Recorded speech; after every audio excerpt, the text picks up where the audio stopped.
Welcome to the Brian Buffini Show, where we explore the mindsets, motivation, and methodologies of success. Here's your coach, Brian Buffini.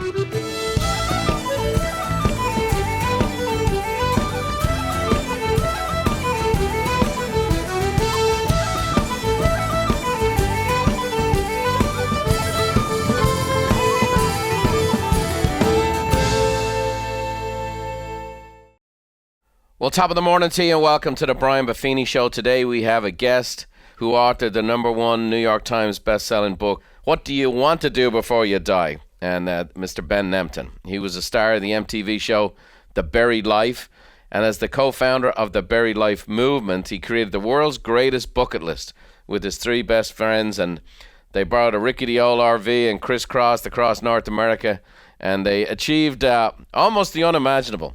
And each time they accomplished a dream, they helped a complete stranger cross something off their bucket list. From playing basketball with the President Obama to having a beer with Prince Harry, being in movies, all kinds of great stuff. Reuniting a father and son after 17 years.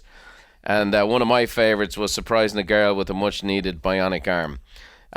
Ben's bucket list quest has helped millions of people awaken and be aware of what they can do, and what perhaps they thought was impossible is not that impossible at all.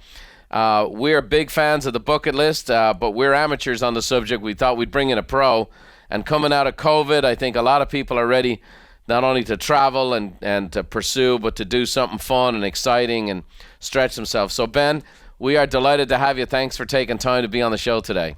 Thanks, Brian. Yeah, I'm so excited to be here. So cheers. Yeah, you bet. Well, before we dive into your amazing bucket list adventure, which is a cool story, tell the folks a little bit about where you're from and what it was like growing up in the Nemtin family. I grew up in Victoria, BC in Canada, and one younger sister, 2 parents that my dad is actually a theatrical clown, and he's a very, very funny guy. And my mom, she did a whole bunch of things, but she did coaching for women in business. She worked on nonprofits, and they were both self-employed, and we traveled a lot. When I was 2 years old, I traveled to Greece because my parents loved Greece. My dad plays music. So my dad would play music in the bars. They'd just sit me on the bar as they played music, and they'd play music for room and board above the bar at the bar. Wow. And then I would drive in between them on the Vespa to the next bar. And that was my first travel experience. I'd wear a yellow hockey helmet on the Vespa. And so that was my upbringing, was a lot of travel, a lot of music. My dad had a lot of friends that would come over and play music at parties that they would throw. Your upbringing sounds like a bucket list for many people, by the way. Yeah, it definitely was. Yeah. And I think what was cool about it was because I saw the way that they lived, kind of just by osmosis, I felt okay to take liberties when I was growing up to go after certain passions. And ultimately, I dropped out of school to pursue this bucket list thing because it was gaining momentum. And my parents, they never financially supported me in terms of, they never gave us or me any money to do this. But what they did do is sort of give me the freedom to say, or to feel like, look, school will always be there. You can come back to school. This opportunity might not be there. My mom took 7 years off school to travel the world. She came back, finished her degree. So that was really cool to have that as sort of a beacon for me growing up. And I think that's why I felt okay to follow those passions as I grew up. It seems like you got a combo of both. You got the entertainment side from your dad, and you got the coaching side from your mom. So, yeah, exactly. You took travel and aspirational and fun living, and then created teachable moments out of it. So you kind of a bit of both. I love BC. I actually, for I think 7 years in a row, I used to go up to the Comox Valley and hike all across the Forbidden Plateau and all the way up there, and Mount Matchley and all those great places. Great. I used to say, God created the world. He spent a little more time on BC than most. Yeah, I agree.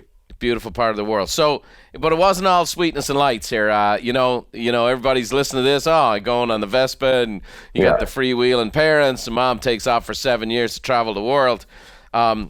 I was intrigued about your story. Your first year of university, you're on scholarship, you're in a top school, you make the U19 Canadian rugby team, and so everything looks great. Everything looks like you're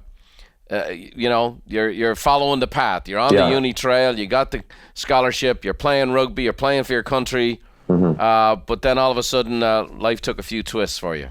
Yeah. I mean, it was definitely the first mental health crisis I've ever had in my life, and I was, as you said, everything on paper was fantastic, but I put a lot of pressure on myself to succeed, and I don't really know why my parents didn't put pressure on me, but I think it's because I wanted to be liked by other people. So I wanted to succeed in school. I wanted to succeed athletically. In Canada, rugby is a big sport, not as big as in Ireland, but it's probably the third biggest sport behind hockey and hockey. So it's big. And I played fly half, as you know, it's a lot of pressure. You're calling the plays, you're kicking the field goals. And I had missed a big field goal in high school in a championship game. Yeah. And at that age, that was everything. It haunted me. And as we were training for the World Cup, which was in Paris, I just practiced my field goals every day, but this thought would keep coming back to me, which was, what if I miss an easy field goal at the World Cup? What if I blow this opportunity? And these thoughts would especially come at night, and they caused me to have trouble sleeping. And so this lack of sleep, this constant pressure that I put on myself to succeed, this anxiety that I was feeling around my rugby and the World Cup, it all contributed to me sliding into a depression. And I'd never experienced anything like this before. I had been very happy-go-lucky my whole life. I had an amazing group of friends, supportive family, and all of a sudden I couldn't go to school, right? So I drive to school. I had a scholarship, but I couldn't get out of the car, and so I drive home. Ultimately, I dropped out of school. Were you having panic attacks? Was it just it was sick? I mean, how did it manifest itself? So I felt anxiety around getting out in public. I felt like it was very difficult for me to make a decision, and it compounded because after I'd missed one or two classes, it made it worse to go back. Right. So I would be like, can I go today? Can I not? And I would be stuck in this indecision, which ultimately would be my decision to not go, which would make it worse the next time. And the same with rugby practice. I missed one rugby practice, and then the next one, it's like, what am I going to say? Why did I miss that? And then I missed two. And suddenly, before I knew it, I was dropped from the rugby team. And so I really became a shut-in in my parents' house. And I was sort of crippled by these feelings of anxiety and depression, which was compounded by the lack of sleep.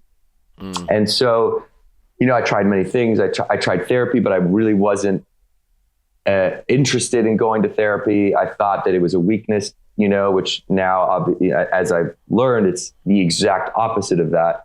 And it wasn't until my friends came at the end of the semester that I had dropped out of, and they convinced me to come work with them in a new town, that I slowly started to come out of these feelings. And there are many, many things that contributed, which is important, I think, to understand that there's no, silver bullet for this, but some things that helped right away. I got a job, so I started feeling some confidence, some self-worth.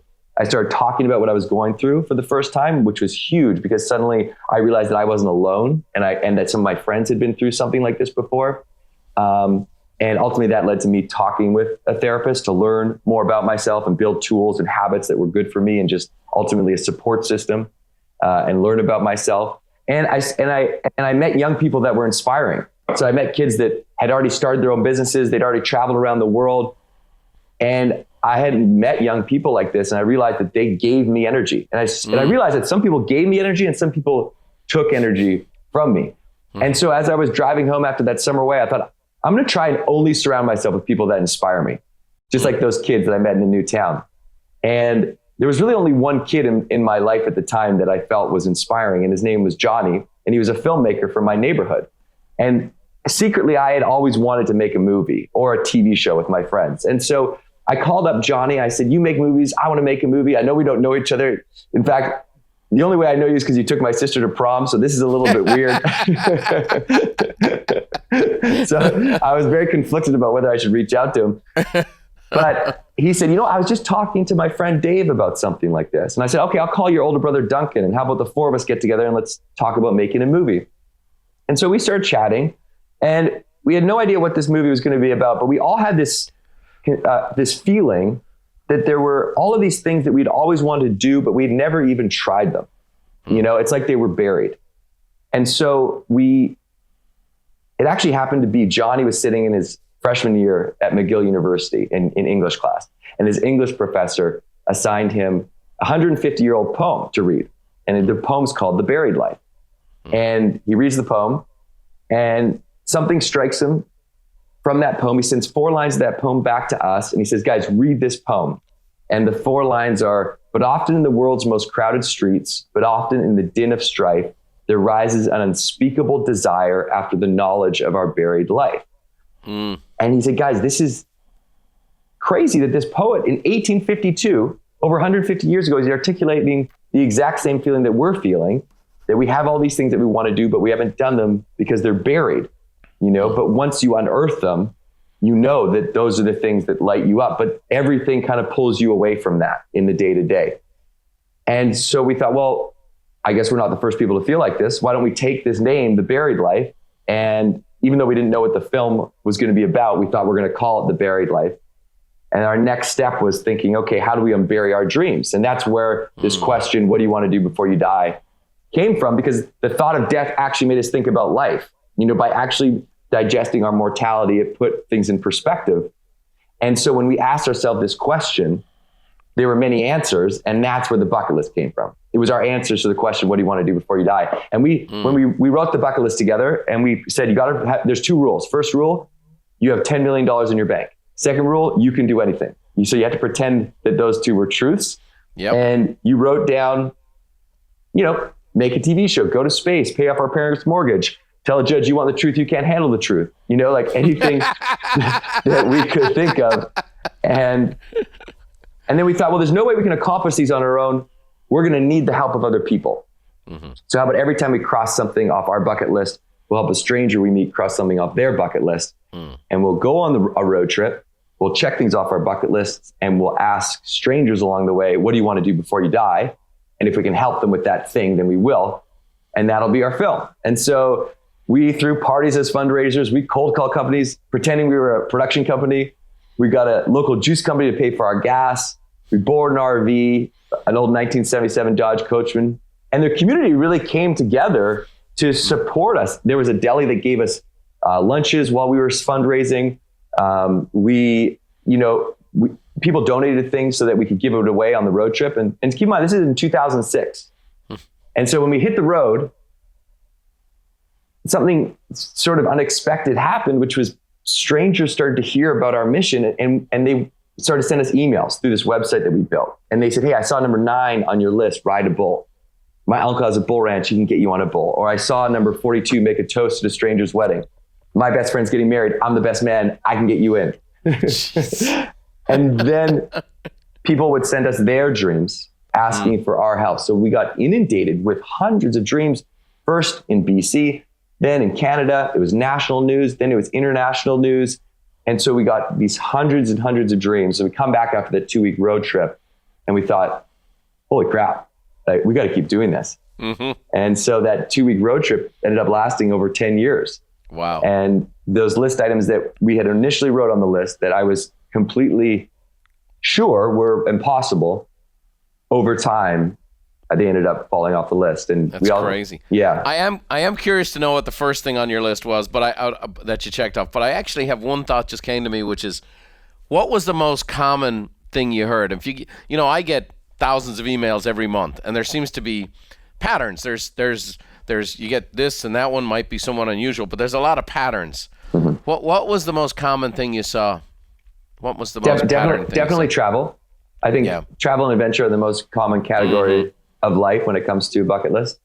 But I also think that that's what you think of when you think about a bucket list. That's right. Just the, and I'd love to suggest that there's a bucket list is a reflection of all your hopes and dreams, all the things that are going to bring you joy and happiness and fulfillment. So adventure and travel is one category, but there are 10 categories of life. So there's professional, spiritual, emotional, intellectual. What do you want to learn? Professional. I think maybe it said professional. So your bucket list is a holistic reflection of all the things that are going to bring you joy and happiness. And it's just a device to remind you that those things are there so you don't forget about them. Because if you don't have something to remind yourself, they get buried. That's just human nature. And so the most common I found was travel. Another really common one was reconnecting with someone that they'd lost touch with. Right. And I think that's one of the top 5 regrets of the dying is Sure. I wish I would have reconnected, either stayed connected with old friends or, reconnected with someone that I cared about, that I had a tiff or something. And I didn't stay in contact with them. That's good. So what was the first thing you checked off your list? I'm almost embarrassed to say it. It's a little bit weird, but we wanted to, I wanted to be a knight in shining armor, to get a full suit of armor. And I was able to get like you would see in a Scottish castle, standing full chainmail and sword and everything. I got it on loan for 2 hours for free with the promise of bringing it back because I was a beer rep at the time. So I traded beer to my friend that owned a restaurant for a gift certificate to give to this woman. So she'd give me and so I went out in this suit of armor. I didn't have any idea how heavy it was going to be. It's about 50 pounds. Yep. And it's hot, it's August, and I get into the RV and we go down and film our first list item in Victoria, BC. And I didn't know this, but one of the guys had secretly called all the media and promised a giant stunt. And because Victoria's a small town, nothing's going on. All the news cameras were waiting. And then I was like, Johnny, which was the guy that called the news. I said, I can't even walk in this thing, let alone do a stunt. And he said, well, you're a knight, you can figure it out. And so I walked out of the RV and it was very awkward for a moment. But at that moment when I stepped out, there was a 6-year-old boy walking with his mom, holding his mom's hand, and his other hand, he's holding a plastic sword. No way. And his eyes just balloon. He looks at me, drops his mom's hand, runs over to me, doesn't say a word, and just kneels down and bows his head. No way. Come on. Yeah, I'll send you the photo. It's wild because that's when you know you're on the winner right there. You get that kind of providence. That's awesome. Yeah, it was total serendipity. And then all these kids started coming out of nowhere. I started knighting all these kids in a circle. And of course, there was a photographer there who took a photo. And so the next day we left on our road trip and we were excited because we crossed off that one list item, but we picked up the newspaper and we realized, holy crap, we crossed off 2 list items. The second being make the front page of the newspaper. So It was myself in the knight's uniform with the little 6-year-old boy walking across the street hand in hand, with his plastic sword, me with my real sword. And that's what started the momentum for the project. Right.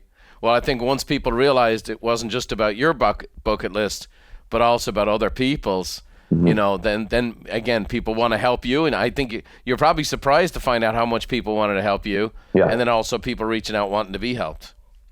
1,000%. And I think that is one of the biggest things that people stumble on when it comes to their personal goals is they don't share them because they're either afraid of what other people think or they're afraid of failure. Right. And I mean, I know you know about those 2 fears, but the only way that we cross things off our list is through the help of other people. So of course, the only way they knew about them is because we shared them. And we always found that people were more willing to help than we thought. And also the only way that we helped other people was finding other people to help them. So we were just the facilitators. Yeah. And we always say you give someone a chance to be a hero and they take it.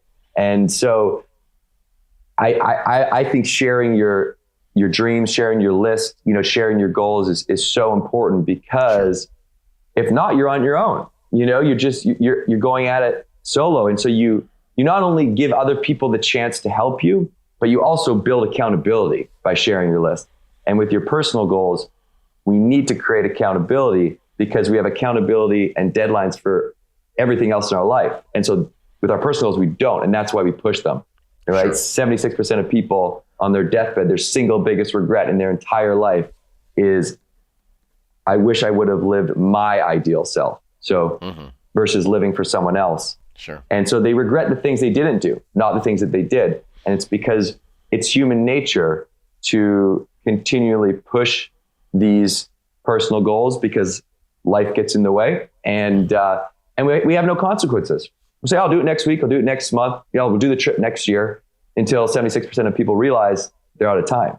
And so really that's the reason why I speak, is just try and bring down that percentage a little bit to give people permission to go after those things and relate it to their performance at work, related to their mental health and happiness, related to the health and well-being of those around them, their friends, family, because you can't take care of other people if you don't take care of yourself. So I think it's a really powerful idea. Well, let's split it into two, because there's two parts to this, two sides to this coin. Yep. One is what was the most fun or the coolest, most outrageous thing you got knocked off your list that you didn't think you could? And similarly, what was the most cool, fun, outrageous thing you helped somebody else achieve? One of my most favorite was playing basketball with President Obama at the White House, because it was when we wrote it down, I just thought this is almost a joke. There's no way we could ever do this. We're living on an island in Canada. We don't even know anyone in the U.S., let alone anyone in Washington. Right. And it was such a journey to get there. We drove after we had the RV, we bought a purple bus from a nudist in Vancouver. And he had painted the whole thing purple. On the back of the bumper was a bumper sticker that said, "Happiness is no tan lines." And that's probably why we got such a good deal on it, because no one would buy it. And so we drove this nudist bus to DC, and we just started asking people on the street, do you know anyone that knows the president? And of course, that didn't get us anywhere, but we did find out that you could email politicians' offices. And so we just contacted them all. Anyone we could find an email for, a phone number, we called, we left messages, we emailed. Finally, we got a few meetings, and we could sometimes convince them to convince their boss to meet with us, and their boss. And so we went all the way up the ladder. We actually got a meeting with the Secretary of Transportation of the United States. And he was so confused about what the meeting was about and who we were. We had sort of explain what we were doing. And in the meeting, after we explained the mission, he called the White House. And he said, I want you to know I'm with the buried life gentleman. I have no idea how they got in my office, but I assure you they'll cause no embarrassment to the president. And so we thought, that's it. This is as high as we can go. He put in the call, and we get an email from the White House right away. And they're like, sorry, it's not going to happen. Sure. And then we just thought, you know what, maybe we can invite the president to us instead of going after him. And so we started sending basketball game invitations to the personal aide of the president, saying 7:30 tonight, the YMCA, be there. And we'd show up with our basketball gear. Did that for a week. No president. We picketed outside the White House in 1970s basketball uniforms with signs. And then finally, we were like, we gotta move. This bus is expensive to park. We gotta move on. And so, but I ended up getting a blocked phone call a couple of weeks later, and it was the personal aide of the president. And I explained to him what we were doing. He said, you know what, I think I can make this happen. Give me 2 weeks. I got to run it by the press team at the White House. Wow. They sign off on this. We're good to go. And so we wait on pins and needles. I finally get a call back from the personal aide. He says, it's not going to happen. And then he's like, he felt bad and he thought it was going to happen. And he said, listen, if you're ever back in town, let me know. I'll give you a tour of the White House. And so he was good on his word. And he gave us a tour a few months later through the White House, the West Wing, down to where the tennis courts used to be. There's now basketball courts, and there's a presidential basketball, and we're shooting around. And we asked if we could film for a minute. And he said, the president's not in town. Go for it. So we're filming. And as we're filming, President Obama walks on the court and surprises us. No. And we're just, our jaws hit the floor, and we couldn't believe it. And it was just such a surreal moment, because I was seeing something that I thought was completely unachievable happen. And so I had no choice moving forward to believe that anything was possible, because I just proved to myself that it was. And so that changed my belief system in a major way. And I think everyone has the opportunity to change that belief system and prove to themselves that these things are possible, which is why I really believe that keeping a bucket list in a journal, in a place that you can revisit, is important. Because over time, you'll look back at that first list and you'll see things crossed off that you had, when you wrote it, you thought they wouldn't happen. And so it's markers for you that you can do these things. And it's like if you climb Everest, you go to climb another mountain, it's going to be hard, but you've climbed Everest. So you climb one, yeah. You can do it. I think the other thing, Ben, is also the dynamic, and it's easy to kind of blow past the struggle and the setbacks and the no's. Yes. And yes. Many people, they have the goal, they have the dream, they have the first setback. And I've seen from spiritual connections to say this is confirmation, this shouldn't be my goal, to the family circle where friends and family go, see, I told you shouldn't have tried that hard, you shouldn't get your hopes up, to what are you thinking, to our own onboard negativity. Well, I know. The thing is, something to hope for is a powerful thing, and something to do. And you said it here, doing changes your beliefs, and there's no doubt about it. No doubt about it. I mean, I came to America with $92 in my wallet and knew nobody, and people said, well, and I teach goal setting. I've taught it all over the world, millions of people. And there's no way. I mean, I've knocked off a lot of goals, but some of the best goals I ever had were things I didn't even, they were beyond my scope, And I wrote them all down. I'm big into that and so on and so forth. But the fact of the matter is, it gives you this perspective. And we'll finish up today talking about the journal. My mentor, Jim Rohn, first taught me on the power of journaling and the significance of it. And then the power of reading your old journals. And also reading the struggle and the setbacks and the difficulties and what your thinking was at that time, what your fears were at that time. And then you overcome it, you achieve, and you look back and you read your journals. The one thing that always strikes me is, man, that was what I used to worry about. That was what I used to be concerned about. And also, man, I can't believe I achieved that. Like, what can I do? So I just think the whole process, that story is a great illustration, like you said, because it's one thing after another. Here's the nudist book, here's this. You got into the Secretary of Transportation. That in itself is kind of crazy. Yeah. Not knowing anybody in D.C., back and forth, and boom. And then from there, it kind of took off, right? The next thing you know, you're on Oprah and you're on all these different shows, and everybody's in love with the Bucket List Boys, right? Yeah. Well, yeah. And you don't see the struggle. You don't see you show it in a 22-minute episode. Of course, it's going to look like that. And you tell the story on a 45-minute podcast, it's going to look like a rocket ship. And, this is 10, 15 years, and I think that it's also important to note that, I talked about that first depression that I hit in university. Yeah. I've hit a few, and I know that I will hit more. That's just part of who I am. But I also know that each time I go through it, it makes me stronger. I learn new things about myself. I build a stronger support system. I build empathy for other people. And I've realized that this thing that I thought was my weakness can actually be my strength when I truly embrace it rather than try and stuff it down and hide it.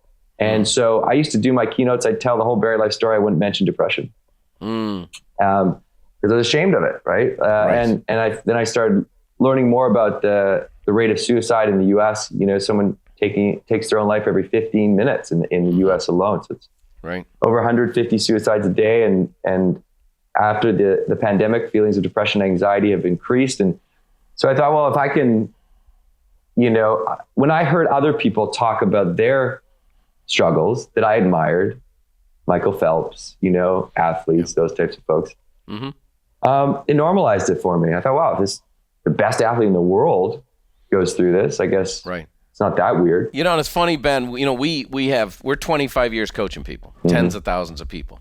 And we have all of these started here, finished here, and we have 3 minutes to tell it or less. The part of every one of these good life stories is that people identify with is the struggle. And that's what people find inspirational. We have all these people, the single mom with kids and the husband left her in the middle of the night and left her $250,000 in debt and yada, yada. Every time we go to tell one of these people's stories, they're embarrassed about the part that is the most inspirational. The thing that we find most inspirational is the thing that they want to hide or shield. And, fair play to you that you realized that you can connect. You stand there in front of an audience and say, I was deeply depressed and with all these negative thoughts and, self-loathing or whatever it developed into. And there's 2/3 of the audience going, yeah, I can relate to that. I'll never say it, but I can relate to that. And it's that authentic sharing of genuine struggle, I think, that really helps people. And especially now, there's a lot of people not doing so good after being in Europe and, up in Canada. The story. People have been cooped up. Same in Ireland, Yeah. My parents left the house for the first time in 15 months, Crazy. Yep. Yeah. And it's like, it actually would be unnatural to not have those feelings, right? That's the irony. And I just noticed that whenever I saw someone that I looked up to, whether it's a leader or, someone that I didn't know, but that I looked up to, Tim Ferriss, those types of people talking about their struggles, it made me admire them more. And so when I thought, okay, people are going to look down on me if I share my struggles, I thought, well, that's not my experience when I see other people. It's the opposite. And that's the reality, is you actually respect people more. You connect with them because when you're vulnerable, then you can make that connection. And I think as leaders, that's incredibly important to be vulnerable and open so that people connect with you, and also tell people and make them feel like, hey, it's okay to not be okay sometimes. That's part of life. And if you are, let me know, or, make sure that I can support you in any way that you can. I mean, the reality is everyone will go through some sort of mental health crisis, in their life, whether it's from a mental illness or it's from death of a loved one or divorce or anything that is just part of life. And I think that, really at the end of the day, if there's one thing you take away from this, it's that just talk about that with someone that cares about you, or ideally a professional, and if you're talking with, there's barriers to entry for therapy, it's expensive. It takes time to find the right therapist. You're not going to immediately connect and respect the first person that you talk with. Give it some time, try a couple, see who you connect with. And then you have that person for life, where you can go to them in tricky situations, or just, it's personal development. Everyone should be so lucky to have a therapist. I mean, if you play basketball, you don't play basketball at the highest level without a coach, right? I mean, you need a coach. And so that's what, at the end of the day, a therapist is, some sort of coach for you. So yeah, it's incredibly, I think, important right now to continue to normalize this conversation, destigmatize it, and also bring a little levity to it, because it is part of life, and it's going to be hard. And it's also, you're going to get through it, and you're going to learn something. It will be for the better. So the bucket list, in the pursuit of that, did you find your spirits lifted? Did you feel this sense of anticipation? Did it, not to fill the hole in your life completely, but did you feel that it lifted you up out of your problems and onto something that was aspirational for you? Well, I think it really helped. I talk about, like, I love the idea of having like a mental health toolkit or a purpose toolkit or a resilience toolkit. You can kind of call it different things. And I think purpose is one of those things that that brings you that sense of well-being. And that's really what a bucket list is all the things that are going to bring you that sense of purpose. And what I realized is that I was living the life that I thought I should, playing rugby because it was big in my town. I didn't love playing, but I played it because it was the cool thing to do. Succeeding academically because that's what I was told I needed to do. When really I wanted to be creative. I wanted to make stuff with my friends. I wanted to have experiences. And so by doing those things, and I think creativity is an overlooked pillar of wellness, because when you express that, that's really like your true expression. And really a bucket list is bringing you back to your true self when everything else is pulling you away from that in life. And you just need reminders and devices to bring you back to those things that are truly going to bring you joy and happiness. Well, one of the things that, the big studies, I have 250 employees working from home for the past 15 months, and we've been very productive and all that kind of good stuff. But one of the areas in all the major studies being done right now is there's a lot of collaboration, there's a lot of productivity, there's a lot of effort. In many ways, people are getting more done on Zoom than they did personally. However, the one area that's dropped off significantly is creativity. And creativity is at an all-time low in many, many companies and many businesses and many people, because it requires a certain chemistry to connect and interact and synergize. Let me just do this real quick. Give me a fastball list of 10 great bucket list items you achieved and 10 great bucket list items you helped someone else achieve, just off the top of your head. So survive on a deserted island and make a raft and escape. We got pushed off blindfolded off the Cook Islands and had to live for a couple of days eating coconuts and crabs. Streak a field and get away. We didn't get away. I spent the night in jail, but we did all streak. We eat a 72-ounce steak. Help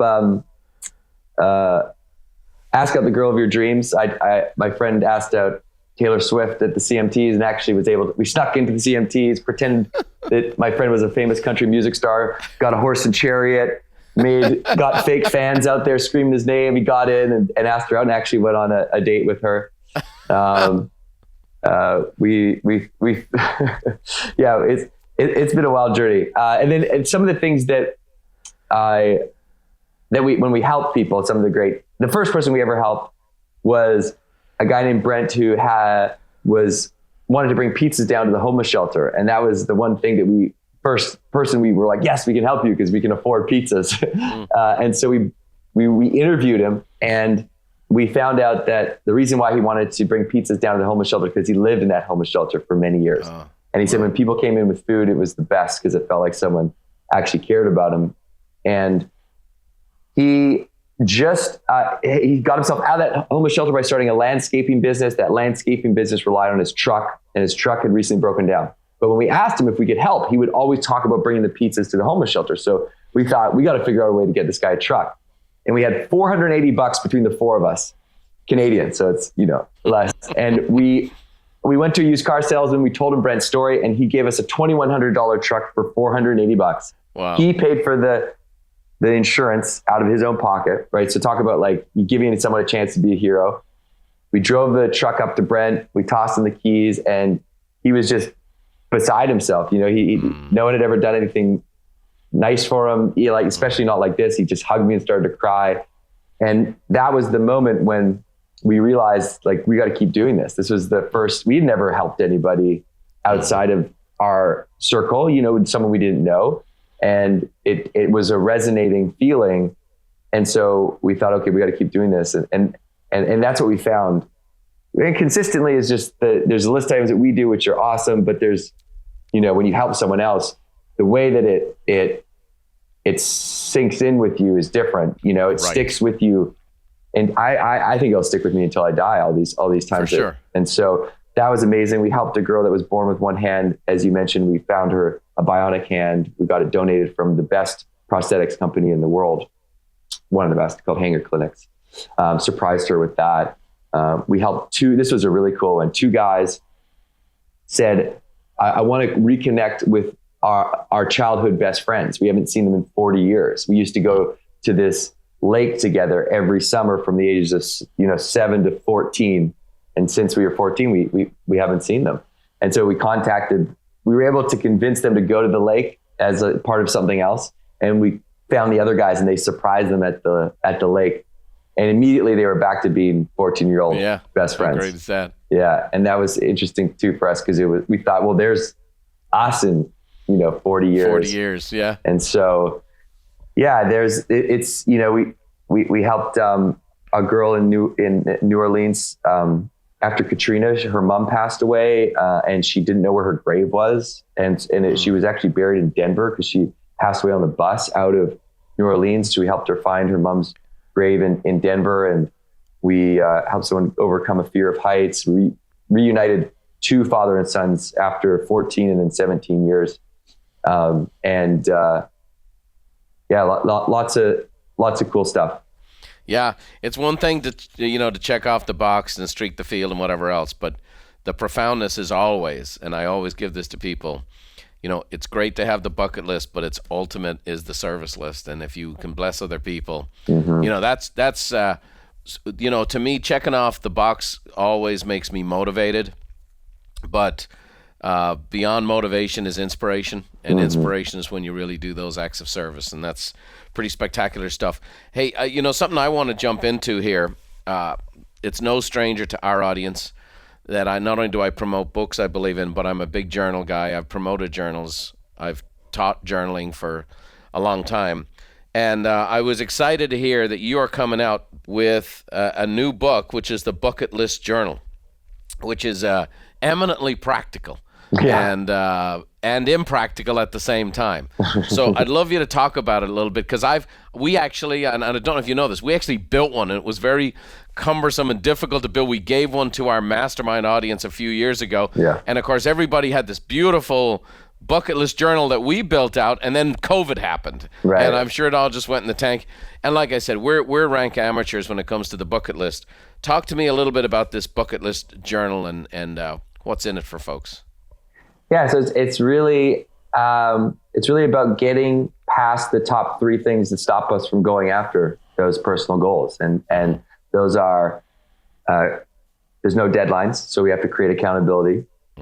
Typically with our personal goals, we wait to feel inspired to go after them, but that inspiration rarely hits out of the blue. So you have to create your own inspiration, as you said, by taking action. Even if you have no idea how you're going to achieve it, it doesn't matter. Just that first step, you figure out the second step, and it's momentum. It's pushing the snowball over the hill. It grows. So you're the architect of your own inspiration just by taking action. And it's getting over the fear, right? The fear of what other people think or the fear of failure, which are both fears that we all feel. That's the thing. You don't get around those fears. You get comfortable with them. You understand that those are part and parcel. It's like the tax you have to pay to achieve something great is moving through that vulnerability, that fear. And so that's what the bucket list journal is about. So first, it helps you write your holistic list. So I mentioned there's 10 categories of life. So you write your list in 10 categories. What are your intellectual goals? All the things you want to learn. What are your physical goals? What are all the things for your physical health that you want to do? What are your mental health goals? Spiritual, emotional, relationships, right? Love, friendships, professional. So you're writing all of these goals in categories so that your full bucket list reflects all of your hopes and dreams, all of the things that are going to bring you that sense of well-being. And then it's about, sharing your list to build accountability. And it's about breaking those down into smaller goals. And it's all of these little sort of action items to build accountability and to bring you closer to those list items. And I tell my story through it. And I also talk about why this is important.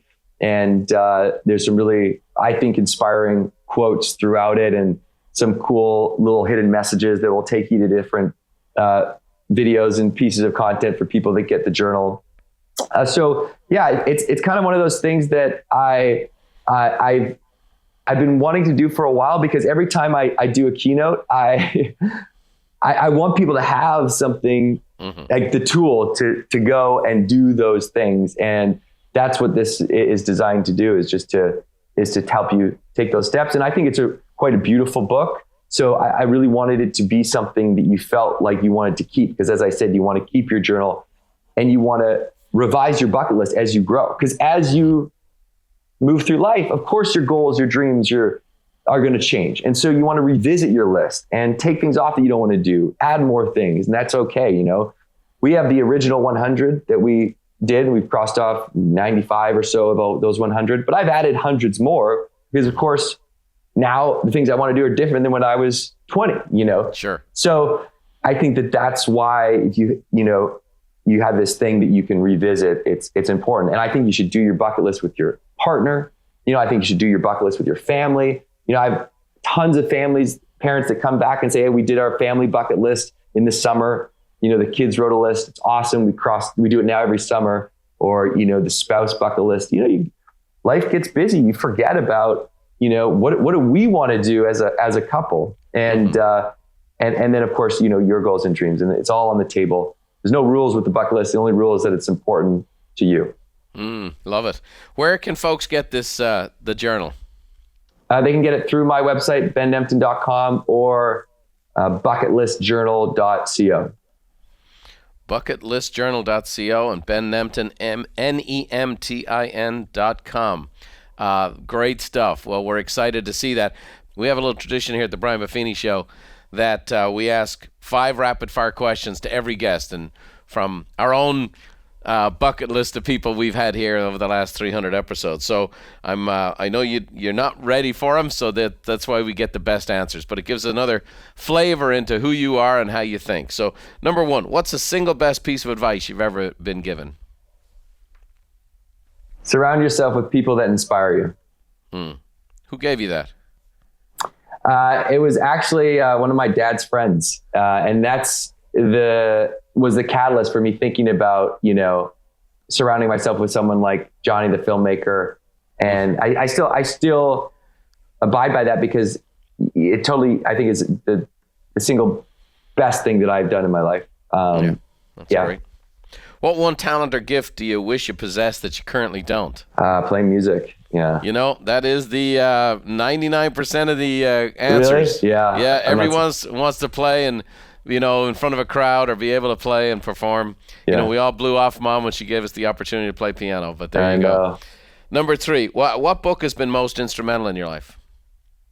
The first, self-help book that I read was How to Win Friends and Influence People, which is probably another one that is very, very common. But yeah, I just found that the way that Dale Carnegie writes is so different than anyone else. And the fact that he wrote that 70 years ago and it's still applicable today, and the way he weaves in stories throughout it, I just think it's really, really, it's just awesome. Well, Warren Buffett has over 40 honorary degrees and doctorates, and including the one he got himself from Columbia University. And yet the only thing he has hanging in his office is when he graduated the Dale Carnegie course. Because out of that, it gave him the confidence to ask his wife to marry him. So, yeah, How to Win Friends and Influence People. What one movie you've watched over and over again? Every time it's on, you kind of stop. What's the one? Oh, The Usual Suspects, because of the ending. So good. Who is Kaiser Soze? The greatest trick the devil ever pulled. Yeah, that's great. And then lastly, we've asked, our guests what's on their bucket list. But I'm going to modify a little bit for you. One, I'd love to know one thing that's still outstanding on your bucket list. I would like to ask that. And I'm going to ask you a bonus question. So I'll give you two things. One that I just did, which was learn how to kiteboard in Hawaii, which is, you use a big kite and it pulls you up. So that was, and the other thing that I really want to do is both travel related, but I'd love to go to India and Africa, because those are two things I haven't done: a safari in Africa and travel through India. Oh, we have done the African safari. I'd love to tell you the stories with myself and Mr. Lally and some great adventures we got up to. But let me finish up with this. We are really committed to helping people discover and rediscover the good life for themselves. And when I say the good life, what does that mean to you? What's a good life for Ben Nemtin? I think it's staying true to yourself. I think that the good life is being authentic and honest with who you are and what you want, and following that even when it's hard, and serving others so that they can live their good life as well. Love it. Well, Ben, thank you so much. This has been a breath of fresh air. I thank you for your transparency. I know you helped a lot of folks here today, not only maybe with somebody that are suffering in silence, maybe someone who was on the track and like you were in college and they're not feeling so great, or maybe somebody who's not feeling so great who can realize there's a way out and there's a way up and out, not to conquer, but to handle the difficulties of life and do it in a way that builds you up. And then also the aspirational side of these crazy bucket lists that all of us can achieve. We can achieve so much more than we believe we can. And then if we help other people along the way, boy, that sure makes life very rich indeed. So thanks so much for being a part of our program today. I hope everybody runs out and gets a copy of the Bucket List Journal. Go to bennemtin.com and go check that out. I'm going to get one right away. And I'm going to find out how the pros do the bucket list. I'm looking forward to that. So thanks for joining me today, Ben. I'm going to leave you with the ultimate bucket list for me is my mom. Getting home to see her here very soon. Been 15 months. Haven't been able to get home to Ireland because of the quarantine. So looking forward to going home and seeing my mom, who finishes off our show every day. So thanks for joining me today, pal. It was great. And over to you, Therese.